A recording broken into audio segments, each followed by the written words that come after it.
Welcome to Bobby Owsinski's Inner Circle. I'm Bobby Owsinski, and this is a show all about music, music production, and the music business. My guest today is publisher Greig Watts. But first of all, there's some news from last week. Spotify may buy SoundCloud. Now, on the surface, you might think, why would they do that? That's not such a good business move. But there are some underlying reasons why this could work. The first being that SoundCloud is more like YouTube than it is like any of the other streaming services. And one of the beauties of that is it brings a lot of user-generated content, and it brings a lot of users that are creators, content creators. And of course, Spotify wants to get more content creators online, so this would be a way to do it. Now, what's interesting as well is SoundCloud has 175 million active users. 175 million. Spotify, which is the streaming leader in terms of paid subscriptions, only has 40 million. So this would be kind of a cheap way in order to get a lot of subs really, really fast. And also, of course, the major labels are really against Spotify's free tier, its ad-supported tier, and they want Spotify to eliminate it. But this may be a way of appeasing the major labels somewhat and saying, okay, let's just go with this ad-supported tier for the SoundCloud level only. So that's another thing that they're kind of looking at. But I think the big thing is, how do we get more artists, more content creators on Spotify? And by buying SoundCloud, that might be a way that they'll actually do it. So we'll see what happens. Myself, I don't think it's going to happen. It just doesn't seem like a good synergy to me, but I can see the underlying reasons why they might consider it. If you have any questions or comments, please send them to questions@bobbyoinnercircle.com. Don't forget to check out my 101 Mixing Tricks program and my other online video courses at bobbyowsinskicourses.com. You can also check out my music industry and music production blogs. Just go to bobbyowsinski.com to find the links, and you can also find excerpts from my books there as well. A couple of conferences in this last week that were very cool. One was GameSoundCon, all about game sound, all about game audio, and it really drew a small but very fervent crowd. There were more people there than I thought. I don't know, maybe 1,000. And surprisingly enough, there was a good amount of women there. So that's always good to see women in the audio business. There's not enough of them, but it looks like, thanks to game sound, game audio, that might be changing. Now, this is held at the Biltmore Hotel, one of the older and most beautiful hotels in Los Angeles. And it covered things like basic audio for gaming, and this was for people that are audio engineers but don't necessarily know a lot about gaming. There were introductory classes for that, which are very cool. It covered VR workflow for virtual reality, and there's a lot about virtual reality there. Composing for games, all about sound design for games. Bit budgeting for games, which is a lot more extensive than I ever would have thought, and something that you really have to be good at in order to make audio for games really work. GameSoundCon was put on by Brian Schmidt, who was actually on the podcast a few weeks ago, and he did a great job. Brian is one of the legends of that industry. And it also included case studies and software tools and a number of things that I didn't have enough time to cover. So if a conference like this ever comes near you, you should go and check it out, especially if you want to open up your avenues to more and different work, because this looks like it's a part of the business that's really exploding. The AES convention was also in Los Angeles last week at the convention center. Pretty good attendance on this, and the attendees had a pretty good attitude.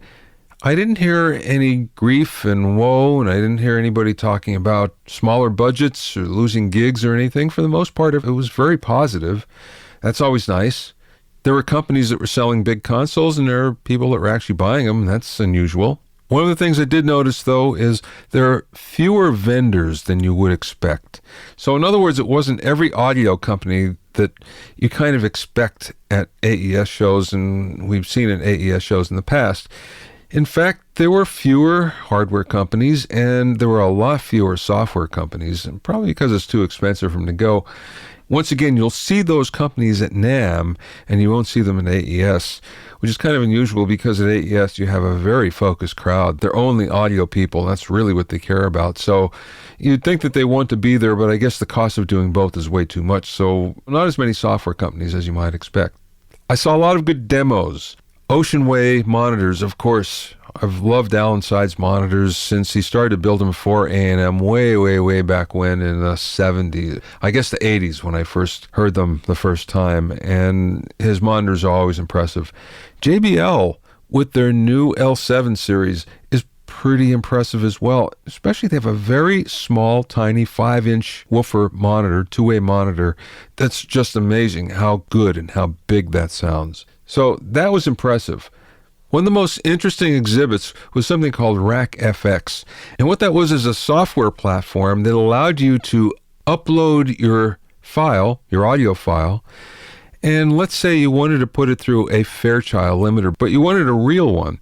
Well, what they do is they find an owner of a Fairchild, for instance, or it could be a real LA2A, or just pick your hardware piece.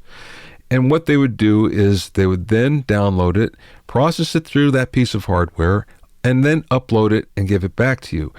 And they even went another step. They actually had robot controls that you could put on these devices where if you wanted, you can remotely dial in the sound that you wanted. So this is called Rack FX. I don't know if it's going to make it or not, but it's really interesting. So check it out, rackfx.com. Along with the AES show, there was a sub-conference, and it was called Audio for Virtual Reality, or AVR. Once again, there was a lot of excitement around this and a lot of people. What we saw were new tools just for AVR, workstation tools, microphones, capture tools, lots of software, more and more attention to immersive audio. Immersive audio is going to be something you're going to hear more and more about in the future.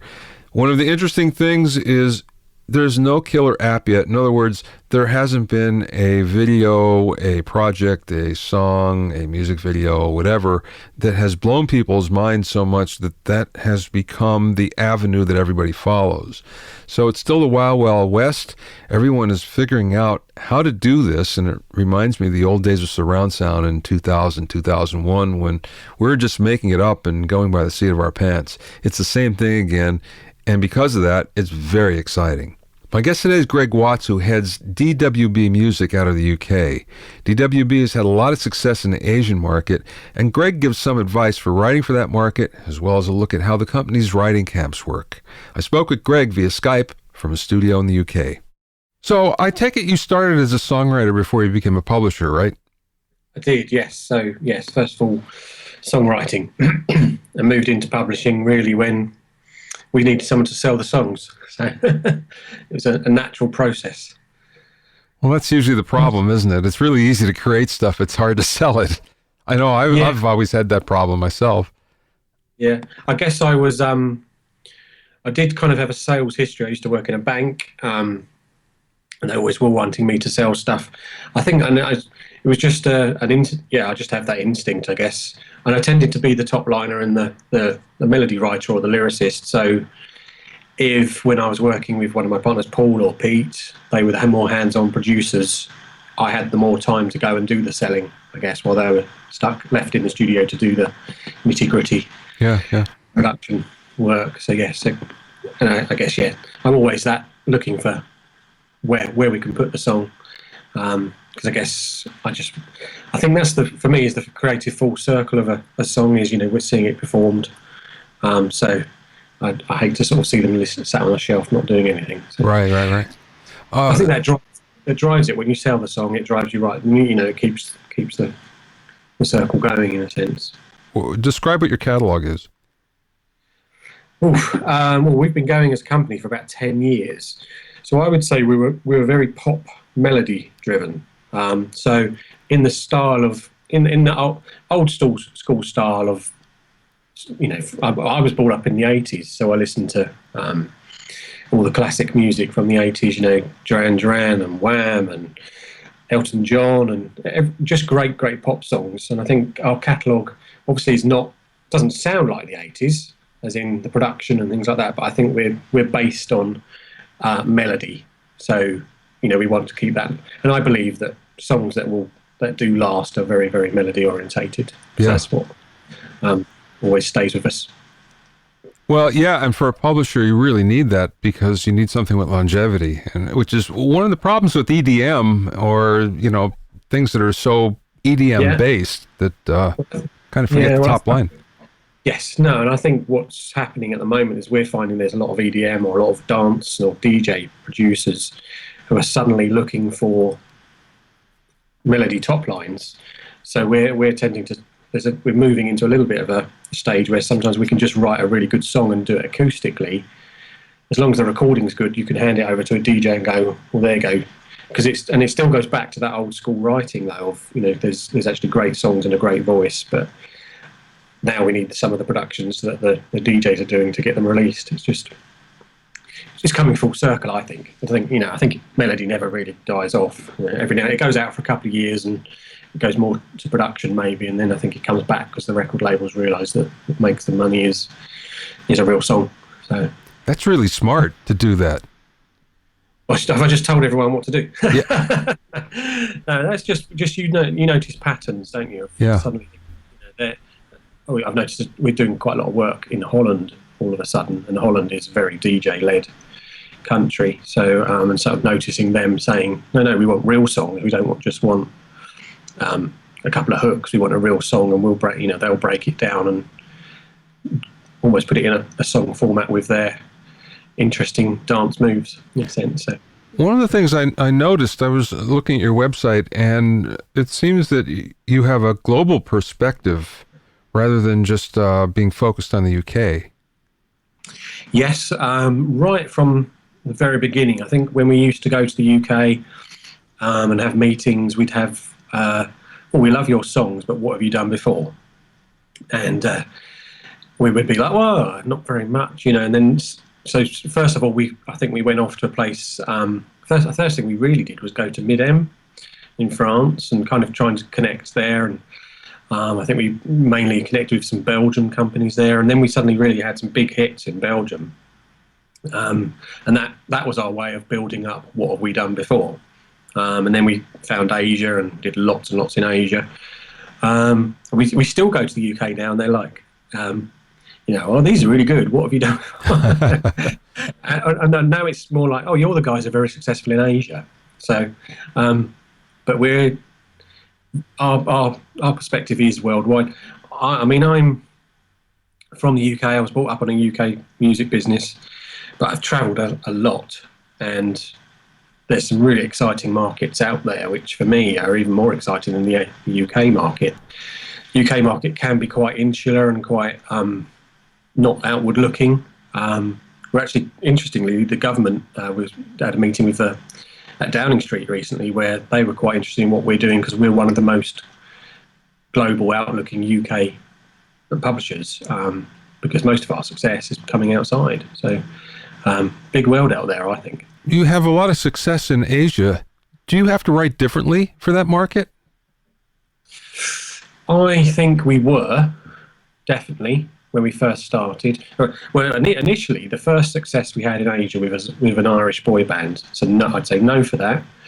And then we got a cut with a band called Owsinski, and that was a song that we'd written for an English boy band. So no, we hadn't written anything different. Then when we started to sort of know that we wanted to aim there, I guess we connected with more Japanese people and or Koreans, and they told us, do write differently. I think we did for a bit, and then we did get more cuts. And then slowly that kind of took a bit of creativity out of what we did, I think, as well. So actually the last 2 or 3 years we've gone back to writing great songs because some of the ones that have got cuts or released goes back to they were just great songs that we'd written. And I think one in particular I remember when it was released with when we were told that it was going to get released by a big Korean act, I actually couldn't remember pitching that song and thinking, so I looked back through my emails and it was the last one that I pitched. I knew that I pitched it everywhere, that song, because I really believed in it, and it didn't feel like a Korean song, but it kind of taught me, actually if it's a good song, it will go you can find anywhere. And actually that band then had, it sold about 1 million copies in Korea, and then they changed what they do towards what that song did. So I think, again, goes back to a really great song speaks for itself and can end up anywhere. So I think we now go back to writing great songs and hoping, yes, we are connected in Asia, so they may go in Asia, but they could also go elsewhere. There's a few things we do differently, just like probably more syllables in the writing, and more rhythmic, and simply because language is, in England, hello, compare that to konnichiwa. In Japan, it's 2 syllables to 4 syllables. So again, there's a little bit of mathematics in it. Most of the syllables, you need a few more. Interesting. But other than that, we've gone back to let's just write great songs. And I think that has actually released our creativity again, and actually we've resulted in getting better results again. So, is there a difference between Japan and Korea? Yes, definitely.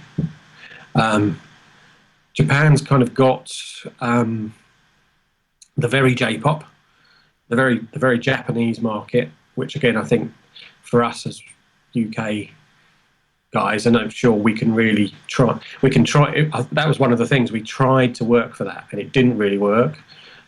Swedish guys seem to be able to get up in the morning and write a song, and it sounds like J-pop. And I think that goes back to some sort of cultural route where there's something similar in Japanese J-pop and Schlager, Swedish Schlager, because the one guy that could do that in our team, who's a UK guy, was actually a guy called Ian Kerno, who he was part of the PWL Stockcake and Waterman team when he was younger, and obviously that was based on ABBA. Yeah, and that goes back to Swedish Schlager. So there was there is a link there. What we're better at is probably the Korean side. Our cuts were coming, even if they were in Japan, they were with the Korean acts. So the first one, which was Owsinski, was a Korean act releasing their first record in Japan. I think Korea is more Western looking, and Korea tends to. So there, for instance, a couple of years ago, when Mark Ronson, when we had the Uptown Funk. Yeah. About 6 months later, Korea looks for Uptown Funk, and then about 9 months after that, Japan follows. So Korea is much more Western looking, and also they're starting to come out. The Koreans are, I believe, from what I'm told, the Japanese are very happy with their Japanese market. It's big, it does its own thing, and they're happy just to carry on in Japan. Korea, the government really wants Korea and Korean music to come out, Korean culture to come out, so they're investing heavily in it coming out of Korea. So we recently had a song cut by a big act in Korea, which I believe it got top 10 in 13 different countries in the world. Which, so in a sense, sometimes Korean music is becoming more powerful than maybe a UK act, which stayed in the UK. So, how about the US? So do you deal much with the US, and how is that market different as compared to what you're dealing with? We're not as successful in the US, and I think one of the main reasons is I think you have to be there. Most of the places that we are successful, I've gone and we've spent time there, and I think US in particular, you need to be there even more time. Someone I know who's been successful there kind of was there once every 2 months. It was back one, and therefore he could build up the relationships. We've kind of done that. We've been a couple of times, and we have much more interest from the US than we do in the UK, I believe. And I think maybe that's the UK writers or English writers are more interesting to people outside England, and in the English labels like the Swedish, and I don't know. Maybe it's all a bit mixed up, but so we've had we had one thing last year, which was a single for a dance act called Project 46. But I'm busy, really, really busy with Europe and Asia, and I'd love to do America as well. But what we really need is partners in America to pull that along, because often it is, you find the right part. We found the right partner in Japan. We then found the right one in Korea. We've now working in, so it is about relationships. I think we need those in America. And really, us or me or one of the others needs to go to America long term and put some proper effort into that as well. But we need some of the other work to slow down as well, or for it to grow enough to take some more staff on, I think. So. Well, it's good to be busy, that's for sure.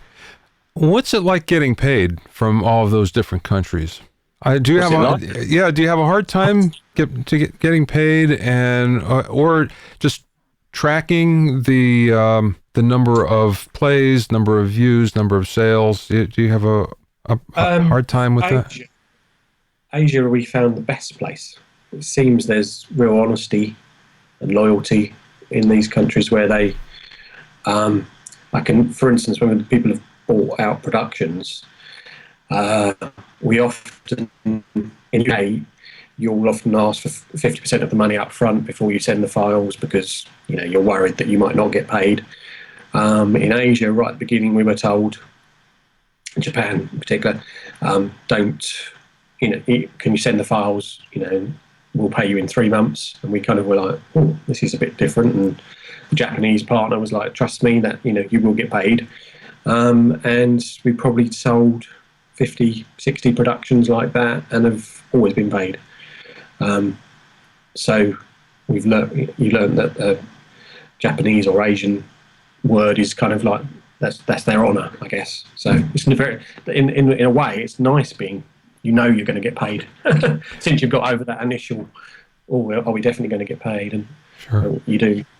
Well, same with royalties. The royalties is good. It's a good tracking system. It does come in quick, and often quicker than Europe. So I would think that because Asia is so based in sales still of physical product rather than online, that obviously that's more lucrative. Yes. Yeah, so we find that mechanical royalties, Asia or Japan and Korea, is very driven by mechanical royalties. So the CD sales, the DVD sales. Basically, a lot of it's all done around the concerts. So they're still driving their market through the fans go to the concert, the DVD. So you have an album which is based around the concert. The DVD is then released of a live concert. So they've kept their sales very high by almost having 3 or 4 releases around an album. Whereas in Europe and the UK, so you do still sell albums, but not to that quantity. And really the income is if you get a single and if you get radio play and if you get TV play. So there's an interesting balance of Asia seems to be driven by better at mechanical sales, and Europe, the UK is better at performance. So really you want a bit of both, because then you get a bit of, you're getting a nice balance of income coming from both sides. So I know the publishers that I talk to here, they're somewhat befuddled by streaming royalties, only because they're not always sure what they're getting is what they deserve, so to speak. Do you find that? Yeah, I think it's a problem in our sort of UK mechanical statements of over the last couple of years, they've kind of almost disappeared totally, so or you do get the statements, the amount is very small, but you've got hundreds of these tiny lines of 0.0001, and it's like, is it worth actually someone spending time adding that, doing publishing statements, because it just doesn't add up, so we've gone from, we accounted everything by line to you account everything, but you start doing the subtotal, because really it's not worth it for anyone to do 0.0002. And that's where, for me, I was doing some of the admin at one point. It slowed us down on the sales side and things like that. So we had to think very quickly of, no, let's get an admin person to do that. So it released me back into the sales avenue. So I don't know what the answer is, though, with streaming, because I think Sweden will, for Spotify, will sort of say it's starting to work.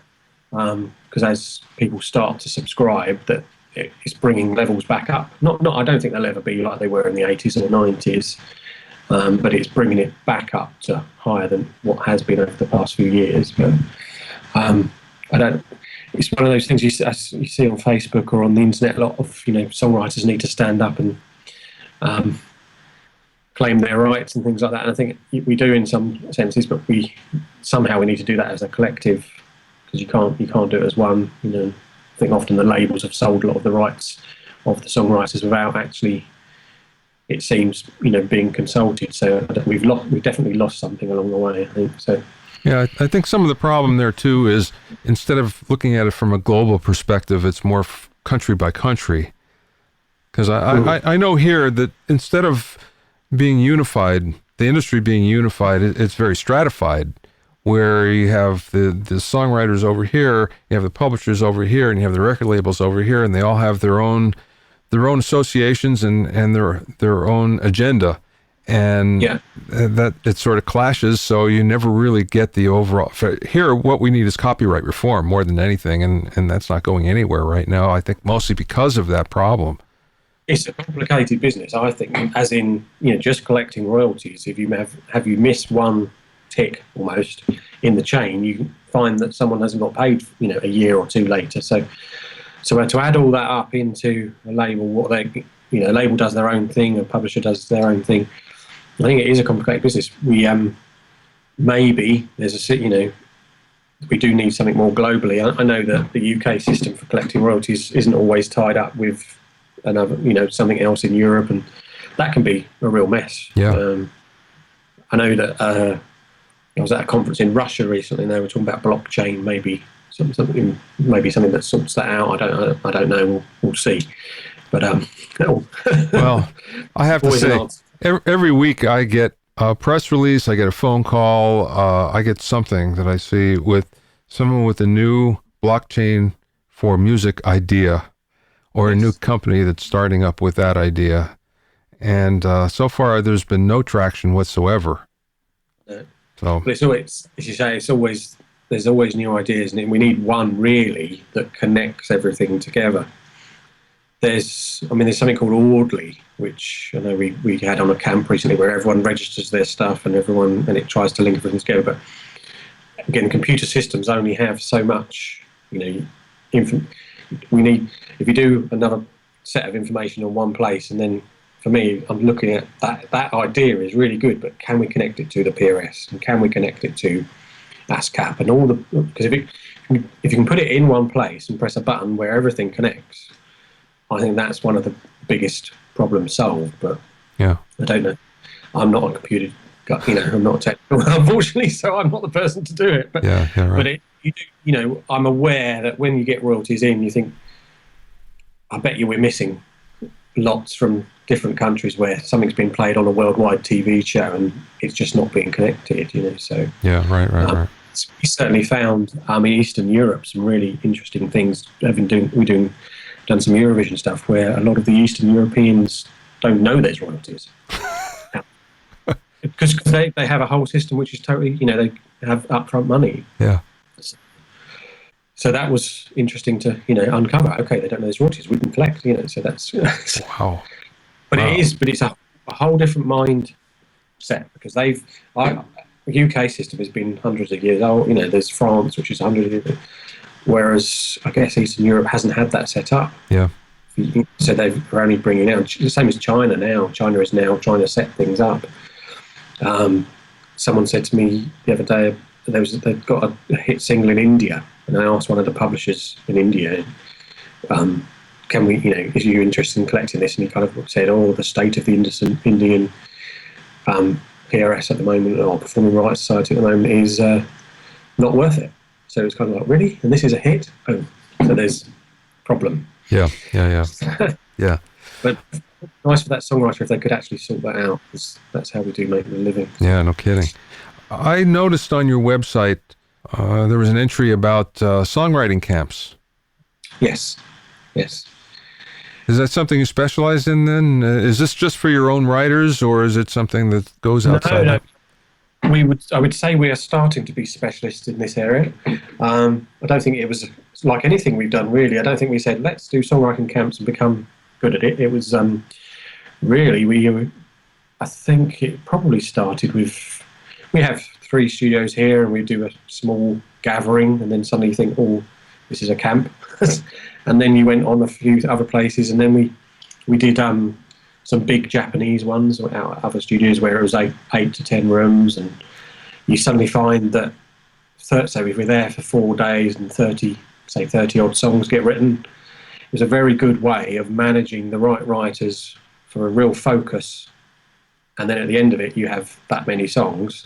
Obviously, not all of them get released, but in general, because everyone's been focused towards the same thing, you come out with some real quality.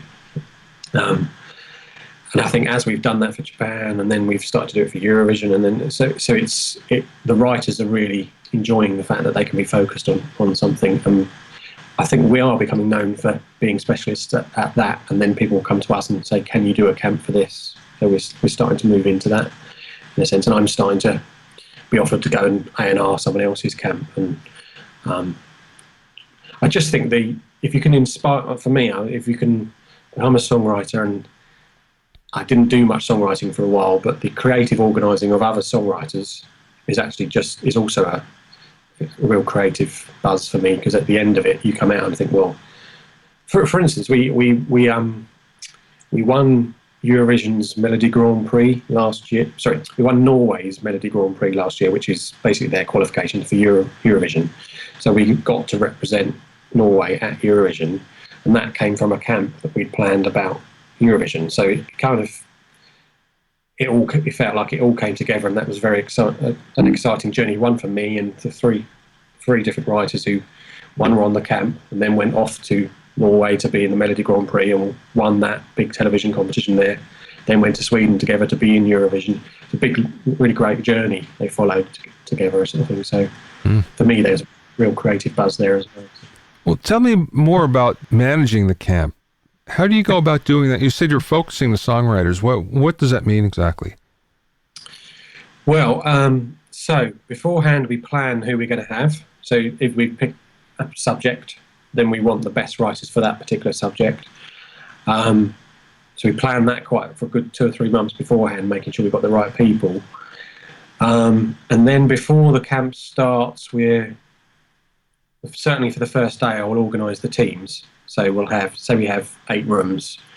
We'll have 3 writers in each room, usually a producer, and then 2 top liners, one which can sing.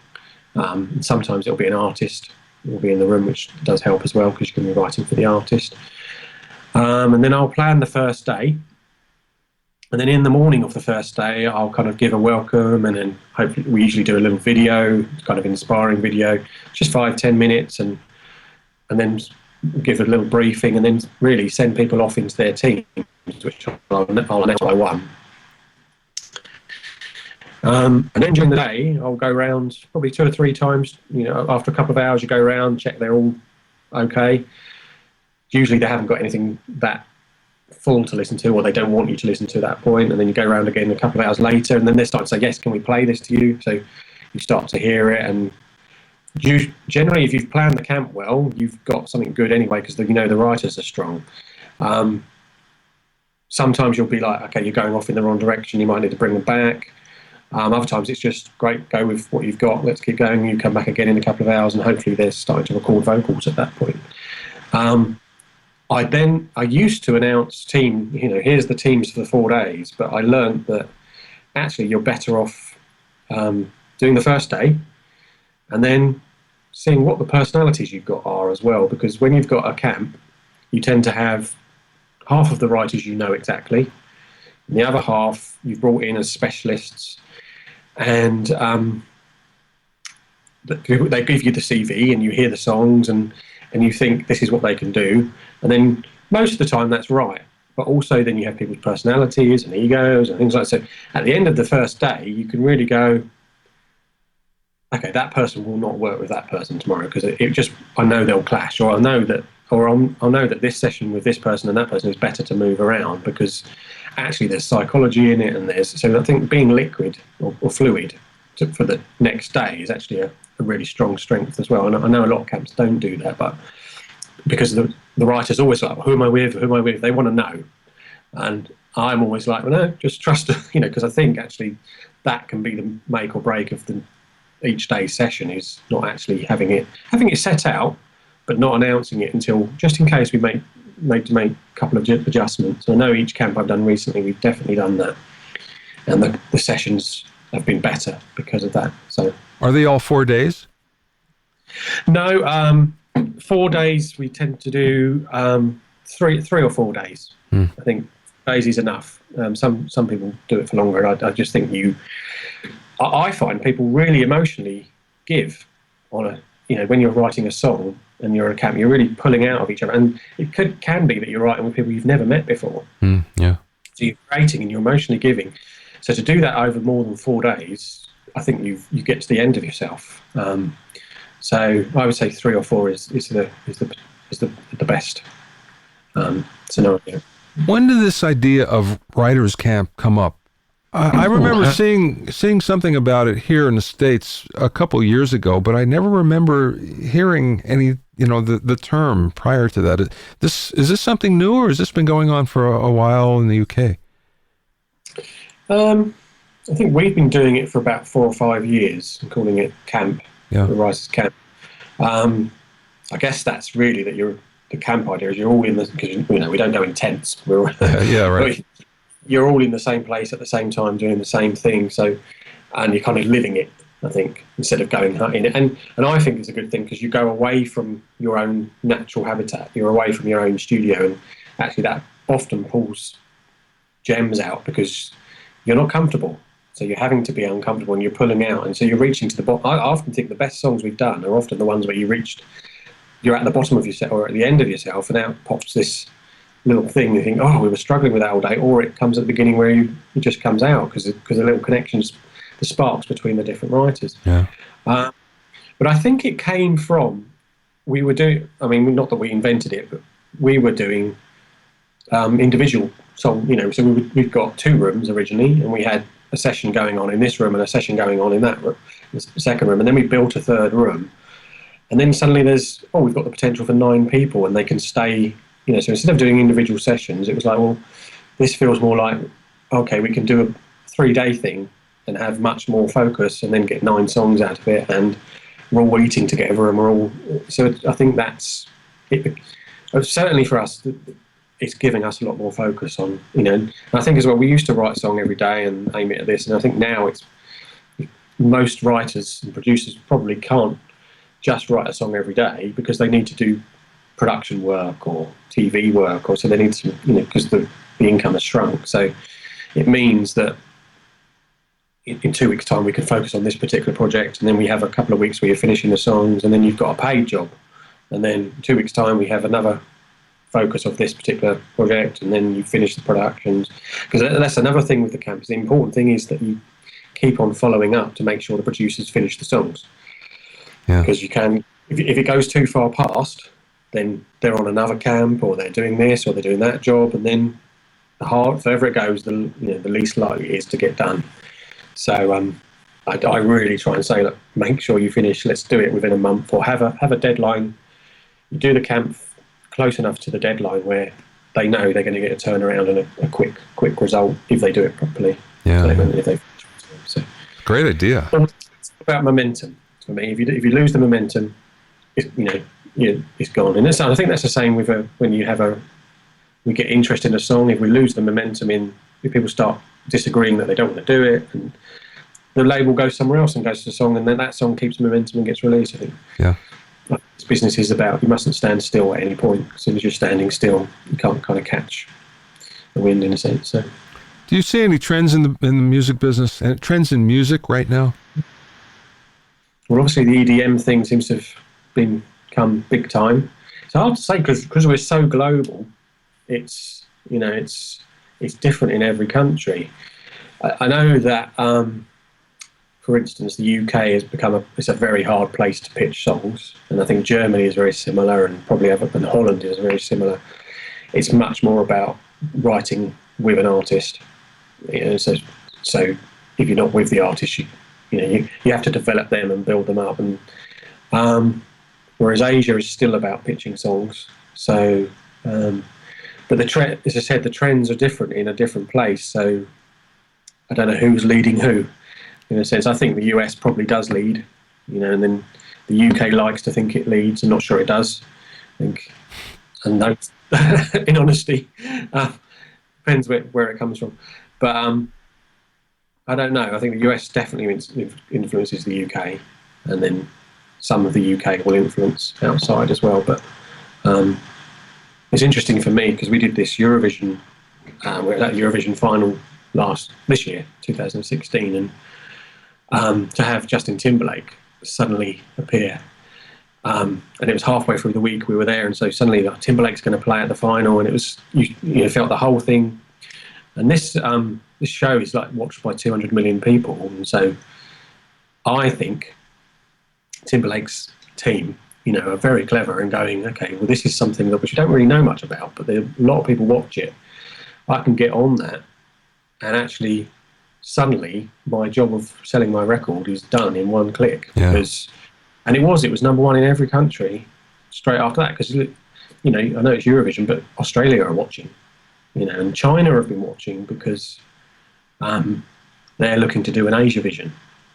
So whilst it was great for Eurovision to have Timberlake on, because it raised the profile, it made it kind of credible, it was also great for Timberlake to actually be on Eurovision, to have a cross-sell in a sense. Yeah. One Korean teams we worked with was listening to that song as well, and is starting to hear, they think that there's some influence from Korea coming across, and I think maybe that his team are going to play it thinking, because what I think as Western writers and producers or consumers, we assume the big acts are massive in Japan, the big acts from America, and Korea, but actually they do sell, but they're not as big as we assume they are, because for instance, Japan, 90% of the market is the local market. So I think there's still room for the Timberlakes and the Lady Gagas and the big artists like that to grow even bigger in Asia. And they'll probably be using, if Korea is coming out and influencing, they'll be starting to think about, let's use some of what they do to put it back. Yeah. I think it's a clever move. Yeah, absolutely. Last question, Greig. Yeah. And thank you for being with me today. This is great, and I really enjoyed the chat. Was there a piece of business advice that you received from somebody, music business or just something about music, that you received from someone along the way, or maybe you learned yourself? One of our writers who I travel with a lot, a guy called Ian Curnow, and when we started working with him, he kind of sent me some songs, and I kind of said, is that the Ian Curnow? Because I actually bought most of the songs, so it's a privilege to work and travel with him. I think it was kind of 5 or 6 years ago, 7, maybe more, when we would get some interest from a song, and we weren't sure, is this artist big enough for the song, or and this song, or we did like that song, but we wanted to, the artist was big, and we wanted to have more control. Do they do a single, or blah blah blah? He's been sold millions of records from his career in various forms, and he kind of would say, as soon as you have written the song, let it go. And in a sense, and your job is, as a writer, is to write the next song. Really, because wherever that song goes, you can't control it. And it could be that the small band or the small act that wants your song becomes the next big thing. And by you saying, no, I don't want to do this because they're too small, you just blocked that. And again, our first success in Japan was with a band called Owsinski. And at the time when it sold, I think it sold something like 70,000 copies, which is not too bad, but it's not too bad. But then it was quite small for Japan. We were excited about that. But if we'd have stopped that, then we'd also have stopped the fact that it was used on a B-side and got another 80,000 copies. And then it went on an album which sold 100. And then if for some reason it went on 2 other albums, which was 200 and 250,000. So once you add that together, actually we had a very big success there. And basically I go back to that a lot. Someone was asking me that question the other day, was, this act looks a bit small. And I kind of say, well, a wise man once told me, yeah. Just go with it, because you can't control it. And we've had it the other way around as well, where we've had a big artist and it's ended up quite small. But I think that the songwriter's job is go and write the next one, because songs have a life outside of the studio. The writer's job is to get the next song, the next hit, and see where it goes. To find out more about Greig and DWB music, go to DWBSongs.com, DWBSongs.com. Thanks for listening and being in my inner circle. Remember, if you have any questions or comments, you can send them to questions@BobbyOInnerCircle.com. To listen to other episodes of Bobby Owsinski's Inner Circle, go to BobbyOwsinski.com and select the podcast tab, or just go to BobbyOInnerCircle.com, or you can find it on iTunes, Stitcher, Mixcloud, and Google Play. At BobbyOwsinski.com and BobbyOInnerCircle.com, you'll find a sign-up form for my newsletter and for alerts for new podcasts. This is Bobby Owsinski. I will see you next time.